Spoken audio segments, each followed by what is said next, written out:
Hello and welcome to Crystal One-on-One. I am Crystal Newman and we're on location at Le Chateau, Brasserie Belge. That's at Quality Hill Boutique Mall. Today I have basketball player, a little bit of, I don't know, TV presenter, entrepreneur. You've done so many different things, but we know you mostly as a basketball player. We have Flavia Okecho, known as Flirsh. Is it Flirsh?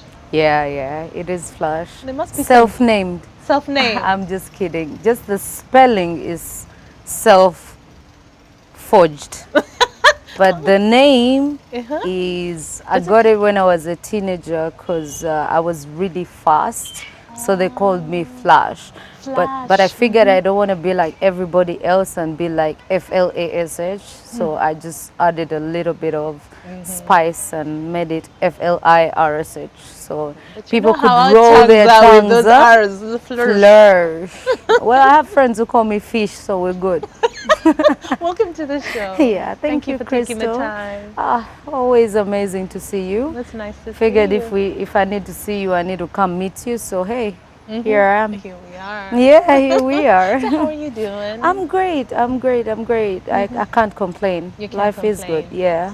Okay, Yeah. so today you said was a very kind of busy day for you normally. Yes. And you said you do so many different things. Now, I do know you've been nominated, you've won so many awards. Right now, you're the captain of the Gazelles. That's the Yes. Uganda national team. Yes. So I'm sure that takes a lot of your focus and dedication. So in terms of basketball, when did you fall in love with this sport? Oh my goodness. That is a love story that could take like 3 weeks. Okay. No, like for real. Because I always loved sports from Sorry. nature loves me. I know, I'm A like, bee. what's going on? I must smell something nice. Go away. Yeah, Okay. I've always loved sports since I was really young. Okay. Like in primary school, I used to do a lot of running, a lot of netball. I was the sports prefect, so everything was sports. Okay, is this from the And- family? My mom loved to run, definitely, but not on a professional level or anything, just in school. Okay. So, but she is one lady that kept pushing. Like she'll be there every sports day. She'll make sure you run. She'll be one of those parents who have to run for your colors. So you just had to, yeah. And then after I left primary school, I used to watch basketball because my parents lived next to Kitante Secondary School, and there used to be basketball court and players on there. Yeah. And in primary 7, I would go admire the game, look at these tall people playing the game, and I was like, I think I want to do that. But in Formula One, my mom decided, no, you're going to boarding school. And Okay. the boarding school she shipped me off to did not have basketball. It had just volleyball and netball. So you were in Chitante Primary School? Yes. Okay. And then my mom got me St. Noah Girls School, Zana. It was just starting by then. Don't ask me the years. You start doing mathematics right here. Yes. So when she did that, I was so disappointed and really hurt because I really wanted to go to Kitante Hill School because it was the best basketball school. Ah. Yeah. So God played a role in there somehow, I believe. And from playing netball in St. Noah Girls, they were like, no, you can't play netball. And the reason was I would get the netball balls ball? and just start dribbling them, and I would And you're just puncture. supposed to. I would puncture every ball. No way. So I was kicked off the team. And at that point in time, they used to bring in so many S1 students just so they can make that money, and then they kind of get rid of you in like one term or this. So anything you do, all the teacher has to say is, oh my God, she's so sad. We can't even coach her. She's busting all the balls and everything. And they're like, no, she has to go. What? But that was a blessing in disguise because now my stepdad was the deputy headmaster of Kitante Hill School, so he put me right in there. I was so excited. I was sad for my mom because she really wanted me to be in the boarding school and raised, Yeah. but I was so happy because this was the school I wanted from the word go because of Okay. basketball. Yes. Unfortunately, it was second term and the coach was so strict. He was like, I only bring students in term one. You had to So, start the year on the team. yes. So I had to study my entire, Form 1 just in space, looking, waiting for the next year. And it came, And then you know. S2? It came, yeah. So in Form 2, I was the first one to register among 55 people or more. Okay. Yeah, and he always wanted only 12 players. So he would also chop and see. that would happen. And I always tell people, everything for me has not always worked out for the best because Okay. even after waiting that long, the first time I stepped onto the basketball court, I was chest off it. Yeah, I know, right? What happened? He just looked at me and I was really petite. I was really tiny back then. And he looked and he was like, do you think this is a modeling contest? This is sport. Oh no. For real. And there were students all over, watching the new, and I was really shy. I was this new kid and people were like, oh, that's the deputy's daughter. I was so tiny. And he chased me off court in front of the entire school. I was so embarrassed. I cried. I cried and cried Because that this night. was also your dream. It's what you really wanted. Like I didn't even have kids. My mom bought me a polo t-shirt, a pair of shorts, everything. So I was like 5 minutes late to get on the court because I was a bit embarrassed of the shorts. I wanted to, to pull them down. I wouldn't really wear this. And him chasing me away in front of the entire school, I think most people at that point would be like, I'm done. But the next day, I kind of chopped the final lesson. Okay. And made sure I was on that court before he got there. And he looked at me and said, but this tiny girl, you're back here. I just looked at him and said, Then he looked, but because my dad was the deputy as well, he couldn't exactly chase me again. He was like, okay, let me give her a chance.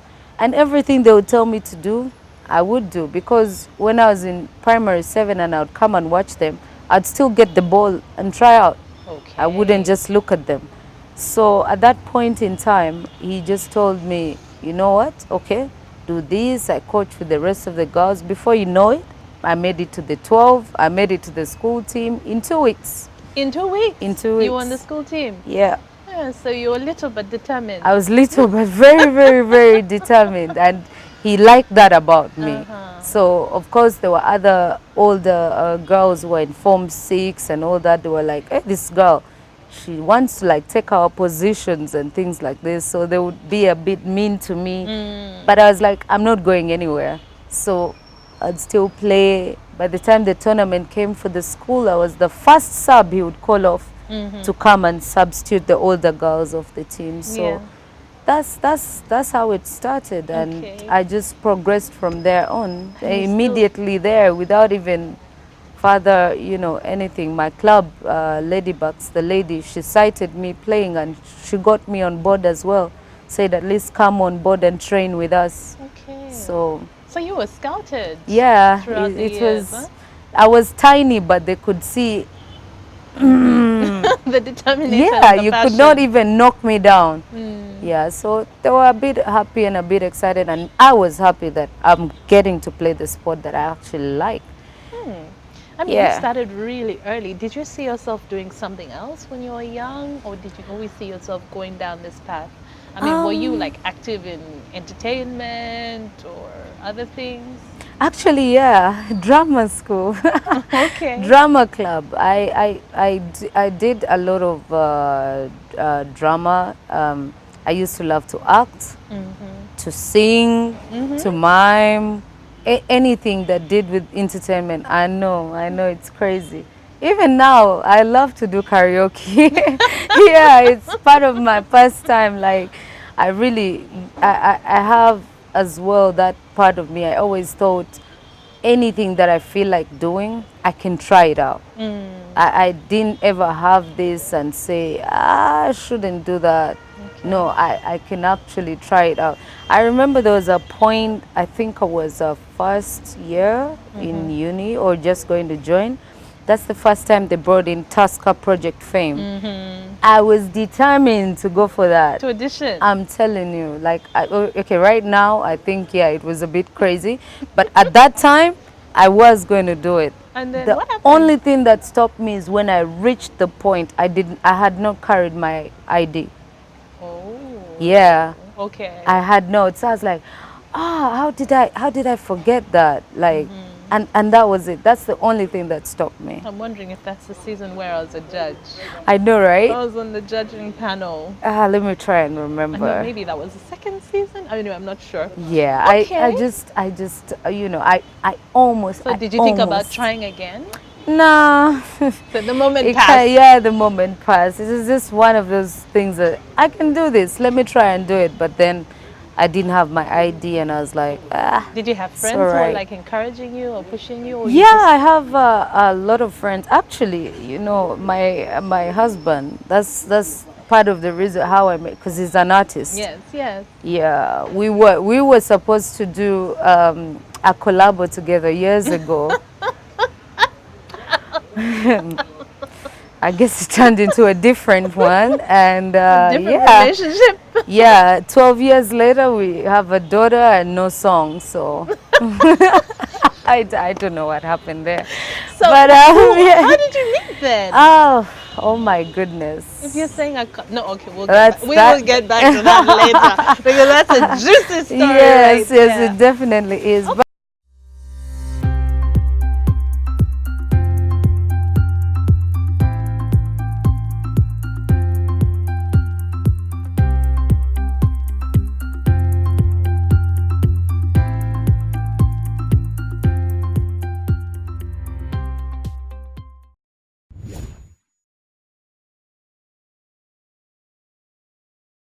because I believe in life, no one can really stop you from doing something you really want to do. And Yeah. you never know what your calling is. True. That's the reason when my daughter says, this term societies, Mommy, I want skating. Now I want ballet. Now I want swimming. I'm like, whatever. Okay. Okay. Because you just don't know. You can't really gear them in one direction, you know. And as a parent, I feel you have to always support them like the way mine did. My parents really, really supported me. To the point, on a Saturday, my mom would wake me up at 6 a.m. just so I go and practice by 7 Wow. to play basketball Wow. for my club. And that's So, a life of constant practice because up to now you still yes, 20 years later. play. You still play. Yeah. My goodness. So Yes. do you practice every day? I have days where I practice. As a club, we have I play, and I'm the captain of JKL Lady Dolphins. We're the reigning champions. Okay. So we practice 3 days a week, but after those 3 days, we have games as well. We can have 2 games in a week. Then we have tournaments. Then we have national team tournaments. We have club tournaments, qualifiers. So when you qualify, you go further and further. The year just passes and you're like, oh, where did that go? Because you're so busy doing this and doing that. But Yeah. I love it. Like, I cannot complain because basketball has been my life pretty much. Yes. Reason being, a lot of people can think it's just a sport and it's just playing, but for me, it's paved so many ways for me in a way that you see life is, life cannot be straight. It's up and down. You Yeah. just don't know what happens. And there was a point in my life that my dad lost his job, like the good one that he had. Okay. And there was no way for him to guarantee, you know, say my university education. This was your stepdad? Yes, my real dad died when I was 7 years old. So my stepdad, Mr. Roma Martin, has pretty much filled that void and been my dad all my life. And yeah, I appreciate him as, you know, a person because he took me on without any, you know, and yeah, I get emotional. Yeah. Anyway, there was that point in time when he could not do much. And this is mainly when I was in uni. But before that, when I was in high school as well, I didn't really have to hustle much because from Kitante, I went through like the bursaries and scholarships. And then because I became really good really fast, before you know it, every term, every year, I have applications from Kamboja, Makerere College, and all they're telling you is come on full scholarship and play for us. Yeah. So from Form 4, I ended up going to Makerere College to make a, you know, a team for them and play for them, and free, you know, education as I was not paying anything. So I like to think I was helping my parents. Yeah. And then when it came to university, I got government, but I was posted to Gulu University. Ah. And at that time, I had never traveled anywhere farther than I'm Japadola from Tororo. So basically telling me to go all the way north. And all we had heard about the north were wars and this is Was happening scary. and unrest. It was really scary. And I tried to go into Makerere University and say, no, I'm a basketball player. There's a team here in Kampala. Do not take me to Gulu. But no one would listen to me. They're like, no, no, no. You can start and play there as well. And I was like, what do I do? Because my parents cannot afford to take me to any university. So how do I do this? Yeah. Then someone told me, there's two gentlemen at Uganda Christian University, Robert and Jeff. They were Kenyan, but they were there on scholarship. So they were like, why don't you try there? So I call up Robert because he was a friend of mine, and I say, hey, I had you on scholarship. How did you do it? He's like, no, this university, they don't give scholarships. We're under a church. So it's the church that's paying. Then I was like, so who is your coach? She was like, my coach is Jason Mel. I was like, is there any chance I could speak to him? It's like, what's the point? Like, we've just started, there's no scholarships, there's nothing. I was like, let me just speak to him. It's like, and we're in orientation week. We're already We're already starting. I was like, let me just, meanwhile, my mom had packed my suitcase on the side, like, girl, you're going to Gulu. It's where you're getting an education, you're going. And I was like, oh my God, what do I do? So I went to Jason Mel. Monday, orientation week. I tell him, hello, I'm Flavia Okecho. I played basketball, I took newspaper clippings, I'm really good. I've done ABCD. It's like, I understand all that, but we do not have a budget for scholarships right now.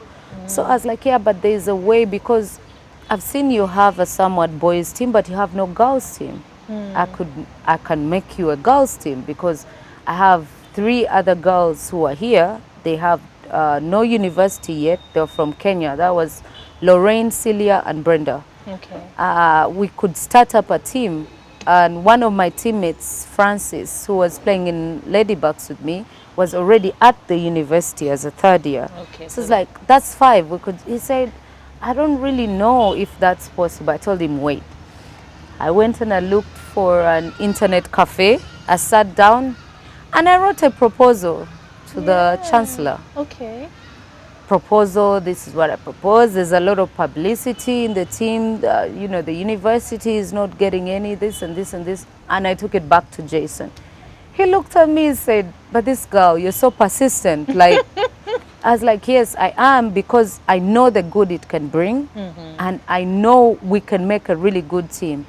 Jason was a basketball coach, but a really passionate man about Africa, about helping, about sport. So he said, okay, just give me until Wednesday. Let me see what we can do. So from Mukono, I took another taxi and went back home. I sat down. So And my mommy mom was waiting. was like, so when are you leaving? I was like, not yet. I think I might get a scholarship. So my mom is like, you can't begin banking on these scholarship things. And I got her point, because this, we had it. And the Yes, scholarship, it was right there. I was waiting it for was you. right there waiting for me. And the scholarship was just, for now, a dream, you know, something I'm trying out. So she's like, you could lose this as you're chasing something you don't even have. And I was like, I got where she was coming from, but deep down in my gut, I was like, I am not going to Gulu. Yeah. My career is going to die. I'm scared of the place. I don't want to live all that far away from Kampala. And I waited and waited. And every day it was like sleepless night, sleepless night. On Wednesday, Jason Mel calls me and told Yeah. me, I don't know where you've been praying. I don't know what you've been doing, but you have a scholarship. Wow. You have no idea. I cried. I was like, this is not happening. He told me, yes, you do. So I went and I told my mom. I was so excited, and my mom said, I know those scholarship things, because she's used to these coaches promising things, but And they don't come through. deliver. She's like, I know them, but there's nothing. Then I said, okay, fine. Just meet with him. Yeah. She said, okay. So I told Jason, my mom doesn't believe I have it. You have to come. He said, okay, fine. He brought documentation, everything. My mom was in the bathroom showering. She's like, oh, yeah, yeah. She looked out the window of the bathroom and she's like, she saw the car. It was like Uganda Christian University, academics department. I'm telling you, my mom nearly tripped out of that bathroom. She rushed.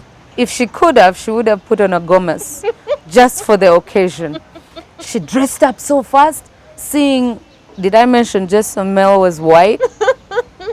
I'm not saying it has anything, but there's a way when we see someone who is not African, we tend to believe it's a bit more real. Yeah, you know what I mean? So my mom came out, hello, hi, how are you? And Jason said, hello, ma'am, my name is Jason Mel, and we would really, it would be an honor for us to have your daughter on scholarship. She's going to be doing mass communications, degree, 3 years, and us as a university, we're willing to pay for all that, pay for accommodation, pay for everything. And my mom was like, and the form was right there, and she looked at me, and I was like, yeah, it's done. It's done. There's actually someone out there willing, you know, to pay over $2,500 for me per semester.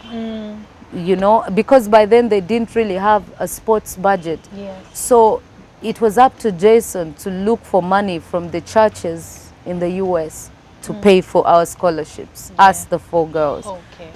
So that's how it started, and I was like, surely there's someone watching over me. Wow. But that's also a lot of pressure because you had to deliver. Yes, I had to. I had to deliver, and somehow a lot of my teammates say, yeah, championship captain, because I'm not good with loss. And I'm not good with not winning. I know a lot of people say this, but I actually do it because I just cannot stand to lose. And I've when I actually told seen him, your track record, all the teams you've been on. when I told Jason that I could make you a good team, I'm telling you, the first year we played university games, we were third. I was like, But we didn't even have a jersey. We used old Team Uganda jerseys that I managed to get from the store. And we were a team with just us, the 4 players, and the rest were just learning basketball. And the next year, which was 2008, he told us, let's enter the league and get some practice going. But we're still just 5 players and learners. Guess what? With that team, we won the league. We did. And I've never seen Jason so happy in his life.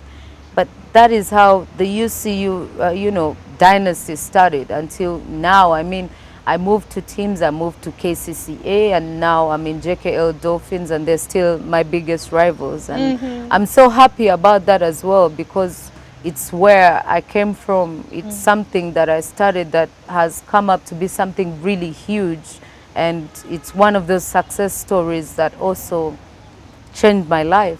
So when I say basketball, for me, it's not just a sport. Yeah. It's something that has made me who I am.